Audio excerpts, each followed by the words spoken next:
From the Blind Ability Studios, it's Wellness Wednesday with your hosts, Beth Gustin and Robin Ennis.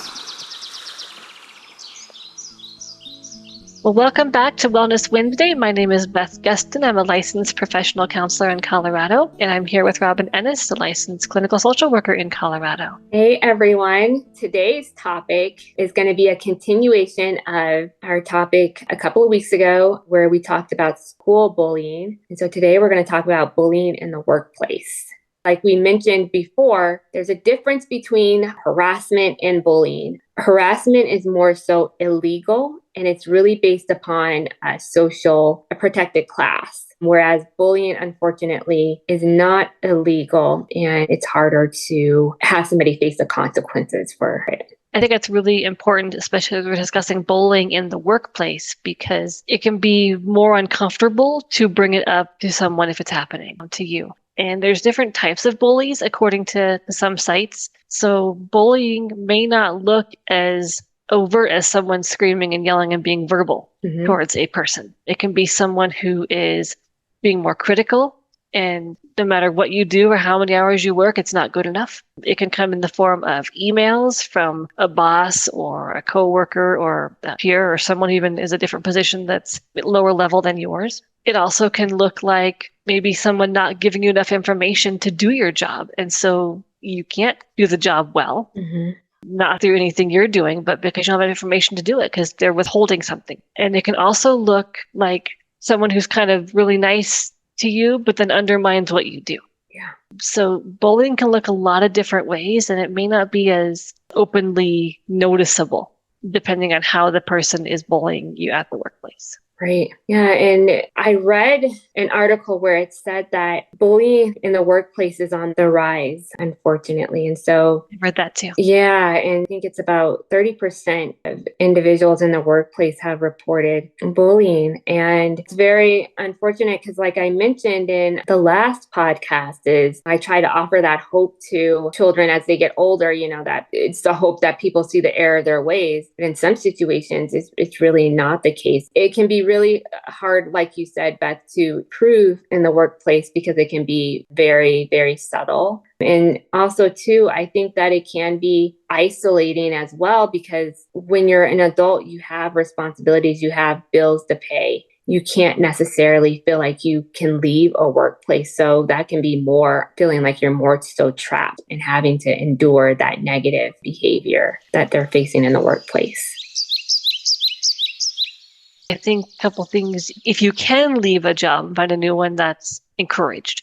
But if you can't, I think it's important to know your workplace policies and procedures. And is there something like in the employee handbook that addresses bullying? Because that gives you something you can kind of fall back on if you talk about it. And again, the goal is to speak up early and speak up often about it if it's happening. Whether it's you it's happening to, or you're witnessing it happening to someone else. The best thing you can do is bring it up to someone, whether it's HR, whether it's your boss. Talk to someone in the company you feel safe talking to. And along with that, I think it's important to document what's happening. Yeah.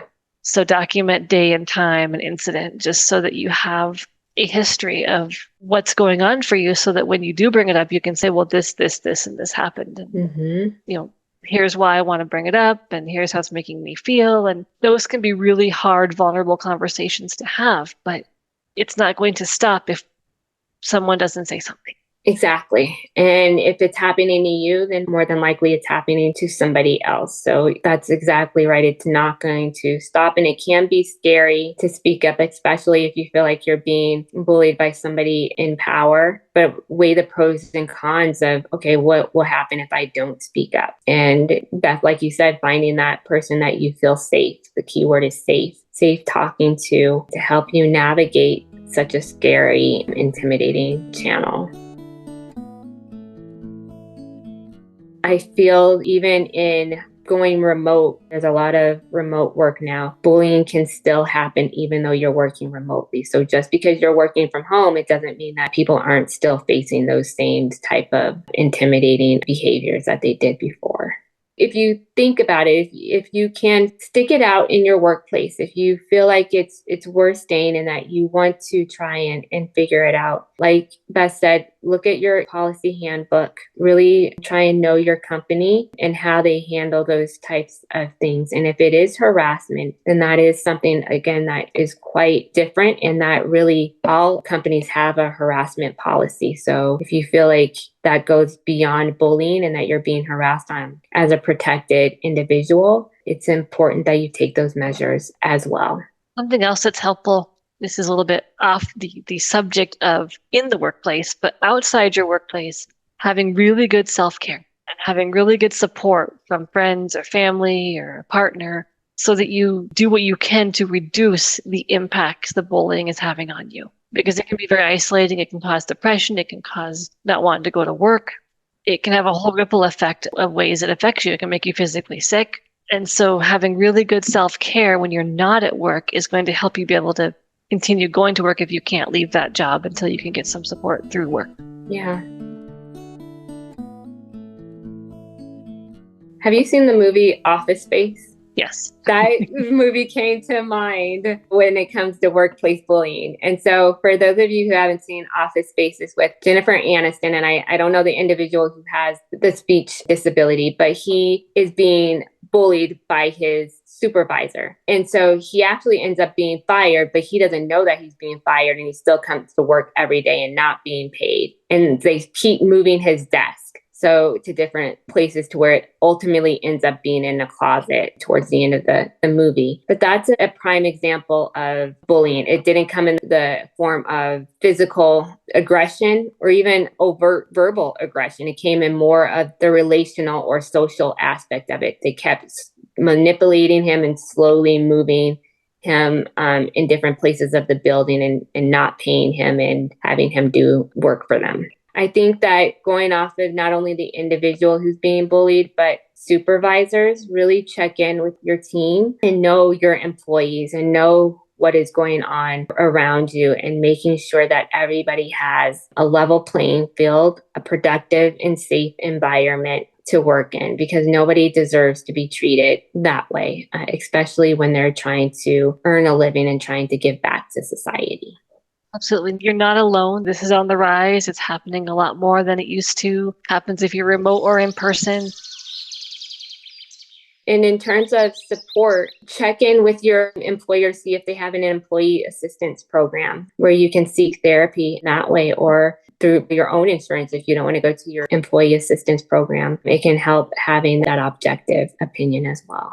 The employee assistance programs are really nice though, because usually you get 5 or 6 sessions that's paid for by your company. So it's no cost to you, and the company is not supposed to have any information of what you're working on or anything. It's a benefit to you that companies offer. And so I highly encourage you to check that out first, just because it is going to be no cost to you. And then if you want more sessions, you can choose to use insurance or not. But it's a good benefit if you have it. It is a good benefit. Yep, I agree.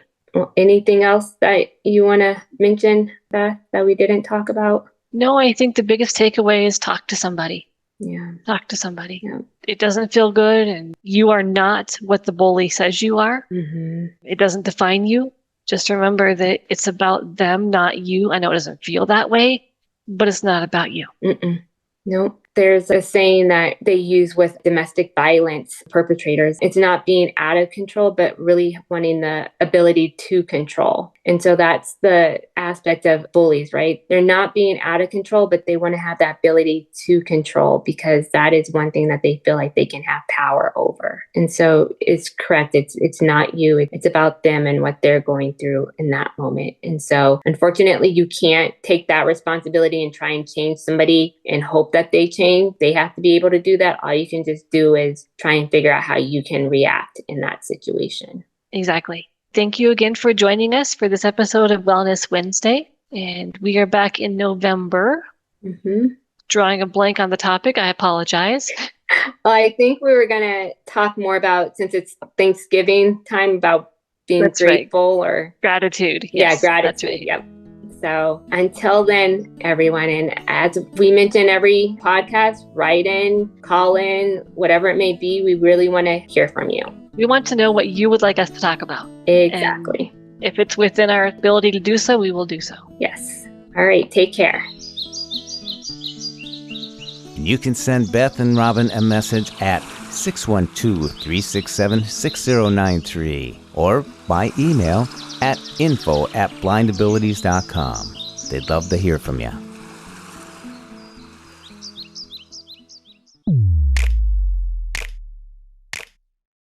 When we share what we see through each other's eyes, we can then begin to bridge the gap between the limited expectations and the reality of blind abilities. and the realities of blind abilities.